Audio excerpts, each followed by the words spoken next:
Dobar dan, dragi gledalci, dobrodošli u još jednu emisiju Moderno poslovno uspešno. Danas je sa nama sjajna Jovana Miljanović koja ima svoj blog jovanamiljanović.com i danas ćemo da saznamo sve o njoj. Jovana, reci nam nešto o sebi. Zovem se Jovana, imam 28 godina, volim koale, pande, volim da putujem, volim da delim sve što naučim sa drugima, to mi je najveća inspiracija u životu, od kad sam bila mala i od kad znam za sebe. I to je ranije bio Mikijev zabavnik, pa onda politikina, onda stvari koje sam učila u životu sam krenula da delim javno preko bloga 2011. na nagovor mog drugara Vladimira, koga sam upoznala na Fonu, koji mi je rekao, čovječe, toliko znaš o tim putovanjima i o studijama u inostranstvu, što ne kreneš to da deliš javno, preko bloga. I ja kao, ok, to zvuči kao cool ideja, ali ja ne znam to da napravim, ne znam ništa o tome.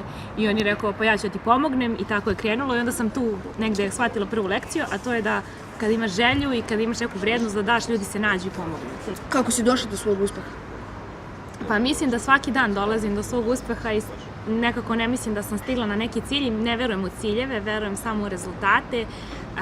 Mislim da čak neke najnegativnije stvari koje su mi se desile su bile uspesi, zato što su pokazali koliko mogu da izdržim i negde najviše sebe cenim i vrednujem za stvari koje su bile najružnije, koje su se dešavale, jer negde su mi ojačali kičmu i dali mi vetar u leđa da podnesem neke druge stvari koje ne bih mogla da se nisu te ružne stvari prvo desile, tako da ne verujem ono da treba izbjegavati samo, da treba sve da bude lepo i da samo...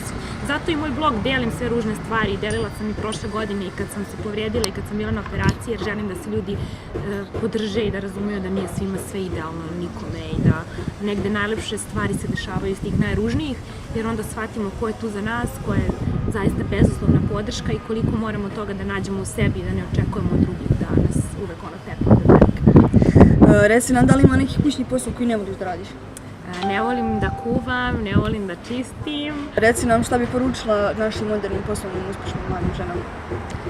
Da moraju da nađu pre svega podršku u sebi i da istraju onda kada niko nije tu za njih, zato što tek nakon nekoliko godina kada dođu prvi rezultati će ljudi da vas pitaju na koji način je to uspelo. Način je pošlo za rukom i onda će da stigne podrška. Ali prvih nekoliko godina ne možete ni da očekujete da imate podršku od nekoga jer ljudi vas ne razumeju i to isto važi za vašu porodicu. Naši roditelji nisu živjeli u vreme gde je to bilo kao danas, kao normalno i prosto ne možeš da očekuješ od nekoga da ti da nešto što nema.